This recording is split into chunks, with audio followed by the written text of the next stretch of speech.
Hello super hero lovers, আজ আমি আপনাদের জন্য নিয়ে হাজির হয়েছি ডেডপুল অ্যান্ড উলভারিন মুভিতে দেখানো সমস্ত ক্যামিওগুলো নিয়ে। মুভিটি ওটিটিতে আসার পর এর হিডেন ডিটেলস নিয়েও কথা হবে, কিন্তু তার আগে মুভির ক্যামিওগুলোর ব্যাপারে কথা বলে নিই। সাথে সাথে যদি আপনারা মুভির এক্সপ্লেন চান তো এই ভিডিওটি দেখার পর ডিসক্রিপশনে দেওয়া লিঙ্কের সাহায্যে সেটি দেখে নিতে পারবেন।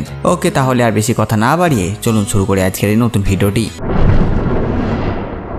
এতদিনে হয়তো মুভি প্রায় সকলেই দেখে ফেলেছেন, আর তাই স্পয়লার হলে ক্ষতি নেই। মুভির রিভিউ ও এন্ডিং এর এক্সপ্লেন আগে করে দিয়েছি, আর এখন রুমার নিয়ে কথা হবে। Chris Evans as Human Torch 2022-এ ক্যাপ্টেন আমেরিকার একটা জানিয়েছিল যে সে আর ফিরবে না এমসির মধ্যে, আর 2019-এর এন্ড গেমের পর পুরো 5 বছর পর ফ্যানরা তার ঝলক পায় এই মুভিতে। কিন্তু হ্যাঁ, এখানে সে ক্যাপ্টেন আমেরিকা হয়ে ফিরে আসে না, এখানে সে ফিরে আসে হিউম্যান টর্চ হিসেবে। মার্বেল সিনেম্যাটিক ইউনিভার্সে আসার আগে 2005 সালে আসা ফক্সের বানানো marble comic based movie fantastic four মুভিতে তাকে আমরা এই হিউম্যান টর্চ রূপে দেখেছিলাম, আর এই ডেডপুল অ্যান্ড উলভারিন মুভিতে সে সেই হিউম্যান টর্চেরই ভেরিয়েন্টে রোল প্লে করেছে।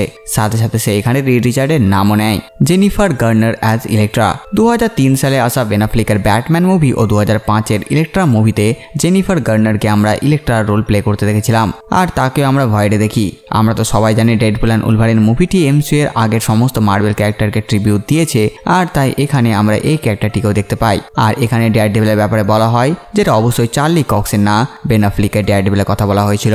ওয়েসলি স্নাইপস অ্যাজ ব্লেড মার্বেলের কমিক ক্যারেক্টারকে নিয়ে যদি প্রথম লাইভ অ্যাকশন মুভি এসেছে তো সেটা ছিল 1998 সালের ব্লেড মুভি, আর সেখানে এই ওয়েসলি স্নাইপস ব্লেডের রোল প্লে করেছিল। হ্যাঁ, ব্লেডের আগেও অনেক কিছু এসেছিল, কিন্তু সেগুলো বড় পর্দায় আসেনি, আর বড় পর্দার হাওয়ার্ড ডাক মুভি যেটা এসেছিল সেটা তেমন নাম করতে পারেনি। সেই যাই হোক, ওয়েসলি স্নাইপসের ব্লেডের টোটাল 3টি পার্ট ছিল, আর তারপর তাকে আমরা ডাইরেক্ট ডেডপুল অ্যান্ড উলভারিন মুভিতে দেখতে পাই। পরের ক্যামিওর ব্যাপারে বলার আগে যদি আপনারা মার্বেলের আজ পর্যন্ত আসা সব কিছু টোটাল লিস্ট জানতে চান তো আমি আপনাদের আমার বানানো এই ভিডিওটি রেকমেন্ড করব, যেখানে আমি মার্বেলের সমস্ত মুভি সিরিজের লিস্ট বানিয়েছি, যেটা 240টারও বেশি মার্বেল প্রজেক্টে ভর্তি। নিচে ডিসক্রিপশনে লিঙ্ক দিয়ে দেবো, দেখে নেবেন মার্বেলের সব কিছু জানার জন্য। চ্যানিং তামুম অ্যাজ গ্যাম্বিট একে এর আগে আমরা মার্বেলের মুভিতে দেখিনি, আর এক্সম্যান অরিজিনস অফ উলভারিন মুভিতে যে গ্যাম্বিটকে দেখানো হয় সেটা আলাদা ছিল, কিন্তু এই যে অ্যাক্টর তাকে অ্যাজ গ্যাম্বিট ফক্স কাস্ট করেছিল গ্যাম্বিটের একটি সোলো মুভির জন্য, যেখানে তার অরিজিন দেখানো হতো, কিন্তু তখন ফক্সের সাথে ডিজনি ডিল হয় আর এই মুভি ক্যান্সেল হয়ে যায়। ড্যাফনি কিন অ্যাজ X-23 2017 সালে লোগান মুভির সেই ছোট্ট বাচ্চা মেয়েটি X-23 সেও ফিরে আসে এই ডেডপুল অ্যান্ড উলভারিন মুভিতে, আর সেই একই ক্যারেক্টার X-23 রোলে। এছাড়াও লেডি পুলকে আমরা দেখি, যার চেহারা আমরা দেখতে পাই না, কিন্তু এর রোল প্লে করেছিল আমাদের ডেডপুল মানে রায়ানের আসল জীবনের স্ত্রী। তাছাড়া তার ছেলেকে দিয়ে কিডপুলের ছোট ছেলেকে দিয়ে বেবি পুলের রোলও প্লে করানো হয়েছে। সাথে সাথে ডেডপুলের আর এক ভেরিয়েন্টকে প্লে করেছে আমাদের স্পাইডারম্যান টম হল্যান্ডের নিজের ভাই, যার একটা ছোট্ট সিন স্পাইডারম্যান নোয়ে হোমেও ছিল।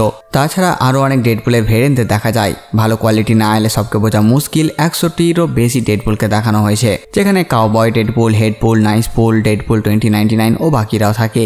আর হ্যাঁ, কমিক্সে নাইসপুল নামে কোনো ডেডপুলের ভেরিয়েন্ট এক্সিস্ট করে না। ক্যামিও রূপে আমরা হ্যাপি হোগানকেও দেখি, যাকে এর আগে আমরা স্পাইডারম্যান নোয়ে হোমে দেখেছিলাম। যেই সিন আমাদের এই মুভিতে দেখানো হয় সেটা ছিল 2018 মার্চ মাসের, যেটা অ্যাভেঞ্জার্স ইনফিনিটি ওয়ারের আগের সময়, মানে আর কিছু মাস পর ইনফিনিটি ওয়ারের ইভেন্ট শুরু হবে। উলভারিনেরও অনেক ভেরিয়েন্ট আমাদের দেখানো হয়, যেখানে হেনরি ক্যাভিলের ক্যাভিলিনও থাকে।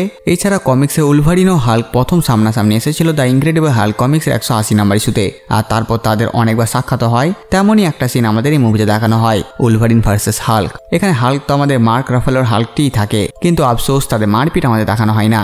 এছাড়াও উলভারিনের একটা শর্ট ভেরিয়েন্টও দেখায়, যেটা একটা জোক ছিল, কারণ এক্সম্যান মুভিতে যখন প্রথম হিউ জ্যাকম্যানকে অ্যাজ উলভারিন কাস্ট করা হয় অনেক ফ্যান খুশি হয়নি, কারণ কমিক্সে উলভারিনের হাইট 5 ফুট 3 ইঞ্চি, আর তাই সেটাকেই মজা করে এখানে দেখায়।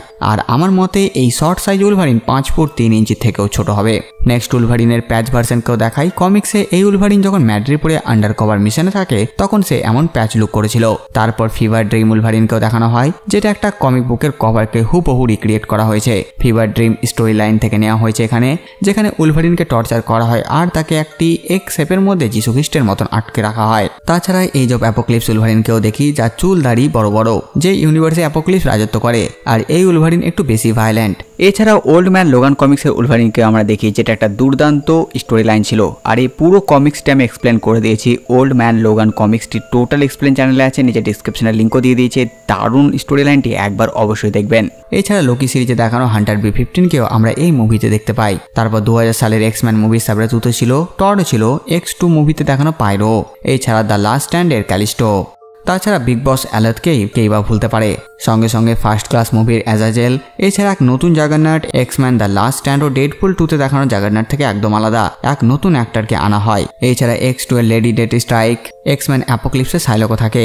2004-এর পানিসার মুভির ভিলেন তা রাশিয়ানো ছিল। ক্যামিওর বাইরে ক্যাপ্টেন আমেরিকা শিল্ডের প্রোটোটাইপ, টনি স্টার্কের প্রথম আর্ক রিঅ্যাক্টর, পেপার পটসের ছবি, টনি স্টার্ক ও পিটার পার্কারের ছবি যেখানে পিটারের মুখ ঢাকা আর তার সামনে একটা আয়রনম্যানের হেলমেট, যেমনটা আয়রনম্যান 2-তে ছোট্ট পিটারকে পড়তে দেখা যায়। এছাড়া আয়রনম্যান 2 এর সুটকেস আর্মার, সাথে সাথে কমিক্স থেকে the fantastic car, guardian of the Galaxy the মিলানো শিপ, সেন্টিনেলের পা ভয়ের দেখা যায়। তাছাড়া ডক্টর স্ট্রেঞ্জের ক্লক অফ লেভিটেশন ক্যাসিন্দার সোফাতেও থাকে। অ্যান্টম্যানের জায়ান্ট ভার্সনের কঙ্কালকে আমরা দেখি। তারপর পুরো অ্যাসগার্ডের মহল, ব্ল্যাক অর্ডারের ডোনাট শেপ শিপ, শিল্ডের হ্যালিকেরিয়ার, ফক্সের লোগো, চিতরি লেভিথান, টনি স্টার্কের সেই রেড ইয়েলো কার, এছাড়া স্ট্যানলির ছবি, আরও অনেক কিছু, যেগুলো সব হিডেন ডিটেলস আলোচনা হবে। তো ব্যাস বন্ধুরা, এই ভিডিওর সাথেটুকুই। আপনারা কমেন্ট করে জানান ভিডিও আপনাদের কেমন লাগলো। সাথে সাথে আমার এই কাজ আপনাদের ভালো লাগে ভিডিওটি চ্যানেল সাবস্ক্রাইব করে দেবেন। তো আমি একটা নতুন ভিডিও নিয়ে আমি প্রিন্স সালমান, আর আপনারা দেখছেন বাংলা কমিক্স।